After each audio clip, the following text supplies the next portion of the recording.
दोस्तों, एक मजदूर को अपनी जिंदगी चलाने के लिए जिंदगी से जंग लड़ना होता है, क्योंकि बमुश्किल उसे 300-400 रुपए पूरे दिन मजदूरी करने के बाद प्राप्त होते हैं।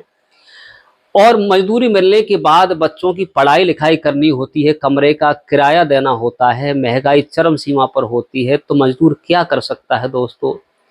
ऐसी ही एक दुख भरी कहानी है, अगर आप सुनेंगे तो आपके होश उड़ जाएंगे दोस्तों। क्योंकि मजदूर का कोई कहीं सहारा नहीं होता, कोई कहीं ठिकाना नहीं होता। क्योंकि भगवान सब कुछ दे मगर एक गरीबी ना दे, गरीबी में कुछ हो नहीं सकता दोस्तों। ऐसे ही एक लड़का था, वो दिल्ली में नौकरी करता था और उसके 2 बेटे थे और पत्नी थी दोस्तों। और ये बिहार का रहने वाला था। देखा होगा कि बिहार के लोग ज़्यादा दिल्ली, फरीदाबाद, गुड़गांव यहाँ नौकरी करते हैं। तो वो छपरा का रहने वाला, जिसका नाम था विनोद, और विनोद की पत्नी सीमा, ये अपने दोनों बच्चों के साथ ये दिल्ली में रहने लगते हैं दोस्तों एक जगह। वहां जाने के बाद ये मेहनत करते थे, मजदूरी करते थे, जो भी करता था अपने घर परिवार को ठीक चलाता था दोस्तों। लेकिन समय चलते समय का करवट कब बदल जाए ये किसी को पता नहीं होता दोस्तों। उसकी पत्नी जो होती है, उसकी पत्नी को बीमारी हो जाती है। उसकी पत्नी के पेट में बच्चादानी में गांठ होती है, जिसे रसौली कहते हैं। तो डॉक्टर पर चेक करवाता है दोस्तों। करवाने के बाद डॉक्टर कहता है कुछ समय के बाद ये रूप धारण करके कैंसर का रूप ले सकती है और आप इसका ऑपरेशन करवा दो। ऑपरेशन हो जाएगा तो तुम्हारी पत्नी स्वस्थ हो जाएगी दोस्तों। जब वो कहता है कि खर्चा कितना आएगा, तो वो 50,000 रुपये डॉक्टर बताता है। उसके पास 5 रुपए नहीं होते हैं दोस्तों।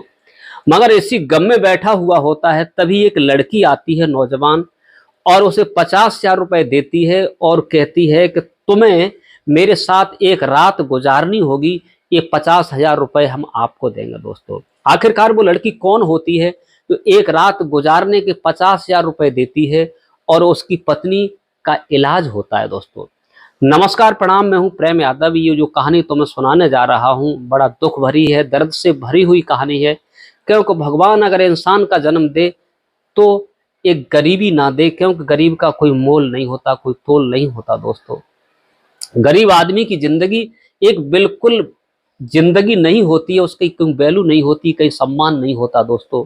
कहते हैं कि समाज में पैसा है तो तुम्हारे चाहने वाले 1000 हो जाएंगे, अगर तुम्हारे पास पैसा नहीं है तो तुम्हें कोई पूछने वाला नहीं होता दोस्तों। जो लड़का था बिहार का रहने वाला, वो अपने बच्चों को लेकर दिल्ली आ जाता है। दिल्ली आने के बाद कुछ समय के बाद 2 बेटे थे, पढ़ाता था, मजदूरी करता था, 400-500 रुपए पा जाता था। लेकिन उसके बाद उसका ठीक विचार चल रहा था। उसकी पत्नी जो थी उतने में खुश थी, अपने पति को कहती थी आप चिंता मत करो, इतने से ही मैं संतुष्ट हूँ, 300-400 रुपए हमारे लिए काफ़ी है, हमारे बच्चों के लिए, आपके लिए बहुत कुछ है, आप ज़्यादा मत करो, बहुत है। लेकिन अपने पति को संतुष्टि बंधाती रहती थी।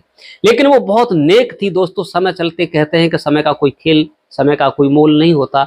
वो बीमार हो जाती है। बीमार यहाँ तक होती है कि उसकी बच्चादानी में गांठ हो जाती है, जो रसौली बोलते हैं। वो एक डॉक्टर को जब चेकअप कराता है उसका पति, तो वो कहता है कि रसौली कैंसर बन सकती है, तुम्हारी पत्नी की जान खतरे में आ सकती है दोस्तों। जब इस प्रकार उसका पति सुनता है तो अपनी पत्नी को बताता है। तो पत्नी कहती है कि जो भी होगा होने दो, पैसा इतना है नहीं, कहाँ से क्या करवाओगे दोस्तों। तो वो इधर उधर चेकअप पहले कराता रहा, एक रिश्तेदार से कुछ आर्थिक मदद मांगता है तो उसे कुछ पैसे दे देता है। वो पैसे सारे चेकअप में खर्च हो जाते हैं। चेकअप में जब खर्च हो जाते हैं पैसे, वो इतना परेशान था कि उसके पास कोई कहीं से आमदनी नहीं थी, कोई उसका तोड़ नहीं था, कोई पैसा नहीं था, कहाँ से लाए, क्या करे क्या न करे। वो बहुत बेचारा परेशान हो जाता है। लेकिन पत्नी कहती है आप चिंता मत करो, आप जो भी होगा वो देखा जाएगा। वो एक हॉस्पिटल में एडमिट करवा देता है दोस्तों। एडमिट कराने के बाद वो परेशान सा बैठा हुआ था। डॉक्टर साहब ने कहा 3 दिन का वक्त दिया जा रहा है आपको, अगर आपने अपनी पत्नी का ऑपरेशन करवा दिया तो हो सकता है कि तुम्हारी पत्नी स्वस्थ हो जाएगी, ठीक हो जाएगी। अगर इसका ऑपरेशन नहीं हुआ तो तुम्हारी पत्नी जिंदगी और मौत से जूझ सकती है, और इसमें मेरे पास कोई तोड़ नहीं है। लेकिन वो गरीब आदमी हाथ जोड़ता है, वो कहता है डॉक्टर साहब मेरे पास इतना पैसा तो नहीं है, अगर आप कुछ मदद कर सको। तो वो कहता है ये खैराती हॉस्पिटल नहीं है, अरे सुबह से शाम तक रोजाना आते हैं, रोजाना गरीब आते हैं, क्या करते हैं क्या नहीं करते हैं, मैं किस किस की आर्थिक मदद कर सकता हूँ, मेरे पास कुछ भी नहीं, मैं ऐसा नहीं कर सकता। डॉक्टर मना कर देता है, क्योंकि भूखे नंगे लोग रोज आते हैं, गरीब ही ऐसे आएंगे। बिजली का बिल है, डॉक्टरों का खर्चा है, सफाई कर्मी का खर्चा है, अन्य खर्चे हैं, साफ सफाई बहुत सारी होती है हॉस्पिटल में, वो हम इस प्रकार से खैराती करेंगे तो हम कहाँ से इलाज कर सकते हैं? हम तो ऐसा नहीं कर पाएंगे। अगर आपके पास 50,000 रुपए हो तो तुम्हारा परसों तुम्हारी पत्नी का ट्रीटमेंट हो जाएगा दोस्तों। अब वो बेचारा क्या करता, अपनी पत्नी के पास जाता है, पत्नी का सर दबाता है, पत्नी पूछती है क्या हुआ, तो वो कहता है कि डॉक्टर साहब 50,000 रुपए बता रहे हैं, 50,000 रुपए कहाँ से मिल सकते हैं, 50,000 रुपए तो कहीं हैं भी नहीं, देखे भी नहीं, जो पैसा दिया था मित्र ने वो खर्च हो गया। लेकिन फिर उसी मित्र के पास आस लेकर के जाता है जिसने वो पैसे दिए थे, उसके पास जब पहुंचता है वो देखता है तो समझ जाता है कि ये पैसे के लिए आया है। तो पैसे के लिए पूछता, भैया पहले हमने जो दे दिया तुम्हारे पास इतना भी तो नहीं है जो हमें दोबारा भी लौटा दो, हमें तो विश्वास नहीं है कि तुम दोबारा पैसा वापस कर सकते हो, हम अब नहीं दे सकते, मेरे पास तो कुछ है नहीं, था मैंने वो तुम्हें दे दिया, अब मेरे पास कोई चारा नहीं है। वो बेचारा वहां से परेशान होकर के मुंह लौटाए हुए और अपनी पत्नी के पास आ जाता है। दोस्तों कहानी बड़ा दुख भरी है, थोड़ा समय निकालकर अवश्य सुनिए।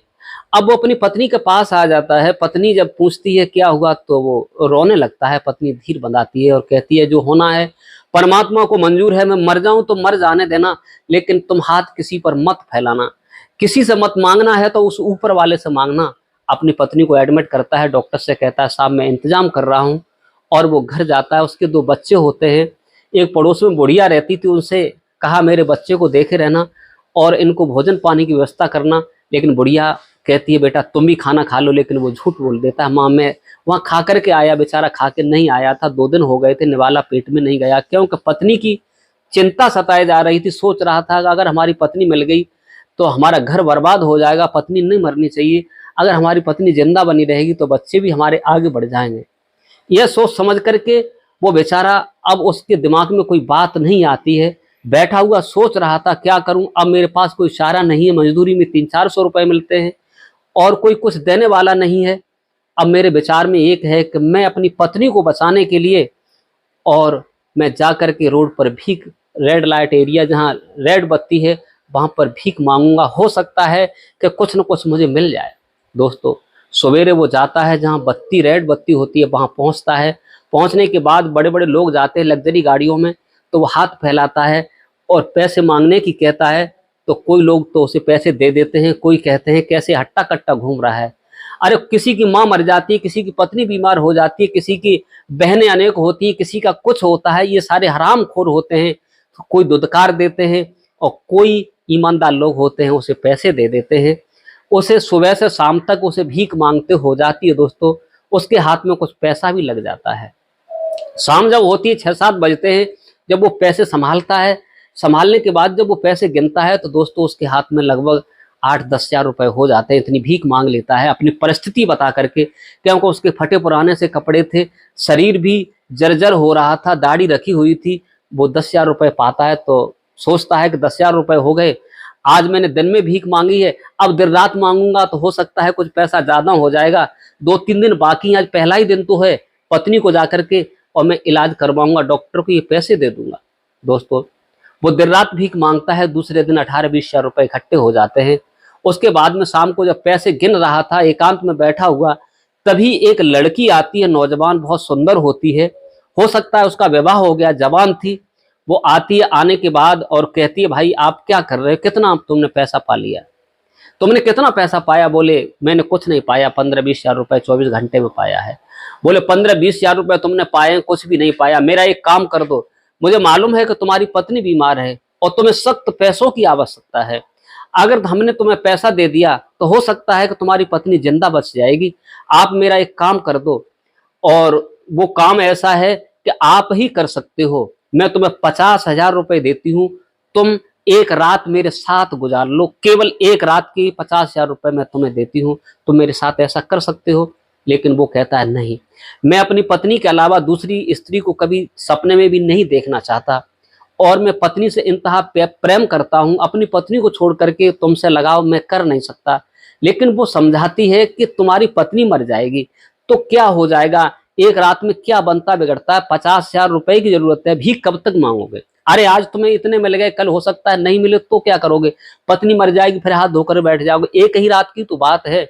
वो बार बार समझाती है, मैं तुम्हें 50,000 रुपए अभी देती हूँ और आप मेरे साथ चलो, एक रात तुम्हें गुजारनी है सिर्फ, और तुम्हें 50,000 रुपए दूंगी। तुरंत ही अपना बैग खोलती है, बैग से 50,000 रुपए की गड्डी लेती है और उसकी झोरी में डाल देती है। कुछ पैसा उसने कमाया था तो वो सोचता है कोई बात नहीं, एक रात की बात है, पता नहीं ये मेरे साथ क्या करेगी, और वो जाने के लिए मजबूरन तैयार हो जाता है। दोस्तों, वो मजदूर आदमी जब मजदूरन तैयार हो जाता है और उसके साथ उसके घर चला जाता है, उसके घर जाता है तो क्या देखता है कि उसका घर बहुत बेस्ट बना हुआ था, एक पलंग था, बेड था, रसोई किचन ठीक था।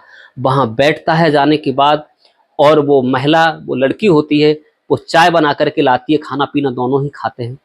खाने के बाद दोस्तों वो एक फ़ोन करती है, फ़ोन करने के बाद और कहती है कि जिस आदमी का इंतज़ार था वो आदमी हमारे पास आ चुका है। जब ये बात वो सुनता है तो उसके पैरों तले ज़मीन खिसकने लगती है। वो सोचता है क्या मुझे मरवाने के लिए लाई है, क्या मेरे साथ ये गुल खिलाएगी, क्या करेगी। वो मज़दूर आदमी घबराने लगता है दोस्तों। जब घबराने लगता है तो थोड़ी देर बाद क्या देखता है कि 3 आदमी उस जगह आ जाते हैं और वो कहती है कि यही आदमी है, इसकी हमें ज़रूरत थी, इसी के साथ जो कुछ होना है। वो अब और परेशान हो जाता है, सोचता है मैंने इसका कुछ बिगाड़ा तो है नहीं, इसने ही मुझे ज़बरदस्ती लेकर के यहाँ पर आई है, मैं क्या करूँ। अब वो बेचारा बैठा हुआ सोच रहा है, तब तक वो 3 आदमी क्या करते हैं कि उससे कहते हैं कि तुम ना धो लो, कपड़े अच्छे पहन लो। और पहनने के बाद वो महिला से पूछता है कि मुझे क्या करना है, मुझे यहाँ क्यों लेकर के आई हो। तब वो सारी बात बताती है कि मेरा पति जो है, मेरा पति मुझे तलाक दे चुका है, तलाक के बाद अब हलाला होना है, एक रात के लिए तुम्हें अपना पति बनाना है और सुबह हम तुम्हें तलाक दे देंगे, तुम अपने घर चले जाना और हम अपने उसी पति के साथ फिर दोबारा विवाह कर लेंगे, इसलिए एक रात की बात है और इसलिए मैंने तुम्हें बुलाया है। दोस्तों, जब ये बात कही जाती है तो उसे कुछ सुकून होता है। उसमें से जो लोग होते हैं, एक गवाह बनता है, वकील बनते हैं और उसका निकाह होता है। एक रात के लिए उसका वो पति नियुक्त किया जाता है, वो आदमी उसका पति बन जाता है। पति बनने के बाद और सारी रात वो वहाँ रुकता है, जो भी होता है शारीरिक संबंध भी होता है। बनने के बाद वो खुश होती है दोस्तों, क्योंकि ऐसा होता है उसूल, जब तलाक हो जाती है दोबारा पत्नी अगर पति के पास जाना चाहे तो गैर मर्द से संबंध बनाती है, हलाला करती है, हलाला करने के बाद तलाक लेती है, तलाक लेने के बाद तब उस पति के पास जाती है। तो वही उस औरत ने उस आदमी से काम करवाया था और उससे हलाला करवा कर और उसे तलाक देकर और अपनी जिंदगी को बसाना चाहती थी औरत। दोस्तों, वही जब काम हुआ, सुबह हुआ और वो हारी थकी सो गई थी, उधर वही आदमी अपना नहाता धोता, नहाने धोने के बाद उसके जगने का इंतजार कर रहा था। तो वो महिला जगती है, जगने के बाद और उससे कहती है कि अब मुझे आप तलाक दे दो, आप अपनी पत्नी के पास जा सकते हैं। तो वो आदमी उसे तलाक देता है। तलाक देने के बाद वो मैडम उसे खुशी खुशी और भी रुपए देती है और वो पुनः अपने पति के पास जाने के लिए तैयार थी। उसने कहा मैं इसलिए जाती हूँ कि मुझे मेरा पति बहुत चाहता है, लेकिन मेरे पति में कमी है कि वो कभी कभी तलाक दे देता है, लेकिन मुझे छोड़ना भी नहीं चाहता है। दोस्तों, वो अपने पति के पास चली जाती है और वो शख्स जो होता है पैसे लेकर के हॉस्पिटल पहुंच जाता है। हॉस्पिटल जाता है, हॉस्पिटल जाने के बाद डॉक्टर के काउंटर पर 50,000 रुपये जमा करता है। जमा करने के बाद डॉक्टर साहब जो होते हैं उसकी पत्नी का ट्रीटमेंट करते हैं, इलाज करते हैं। इलाज करने के बाद उसकी पत्नी स्वस्थ हो जाती है। ठीक जब हो जाती है, ठीक होने के बाद बिल्कुल उसकी डिस्चार्ज कर दिया जाता है, तब उसकी पत्नी कहती है कि इतना पैसा कहाँ से लाए। तब वो सारी बात बताता है कि मैंने रेड लाइट एरिया जहाँ थी, जहाँ पर रेड बत्ती थी, जहाँ पर भीड़ भाड़ थी, वहाँ मैंने भीख मांगना शुरू किया, भीख मांग करके पैसा इकट्ठा किया तुम्हारी जान बचाने के लिए, और मैंने कुछ भी किया हो लेकिन किसी की डकैती नहीं डाली। तुम्हें ठीक कराने के लिए मैंने तन मन से अपनी जिंदगी को निछावर किया था। तो पत्नी जब देखती है अपने पति की तरफ तो उसके पैरों पर गिर जाती है और कहती है कि ऐसा ही पति जिंदगी में पत्नी के लिए चाहिए, जो सुख और दुख में हमेशा साथ दे, पत्नी को आगे बढ़ा करके ले जाए। दोस्तों, पति पत्नी एक गाड़ी के पहिया होते हैं। अगर एक भी कमजोर है तो चलने में झटका लगता है। वैसे देखने में तो ये मिला कि लड़का लड़की एक जैसे मिल ही नहीं सकते। अगर लड़का सुंदर है, चतुर है, चालाक है तो लड़की नहीं मिलती। अगर लड़की सुंदर, चतुर, चालाक है तो वैसा लड़का नहीं मिलता, क्योंकि एक जैसे कभी मिल ही नहीं सकते।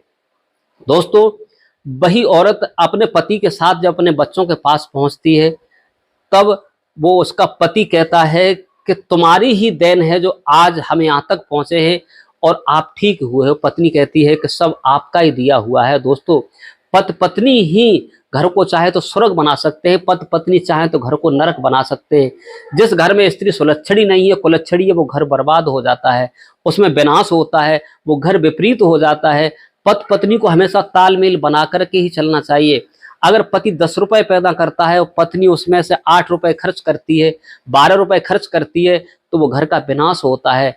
पत्नी एक एक कड़कड़ जोड़ करके पति को रईस बना सकती है, पति को उस मुकाम पर पहुंचा सकती है जहां कोई पहुंच नहीं सकता। पत्नी चाहे तो घर को स्वर्ग बना दे, पत्नी चाहे तो घर को नरक बना दे, पत्नी चाहे घर को वैसा कर सकती है दोस्तों।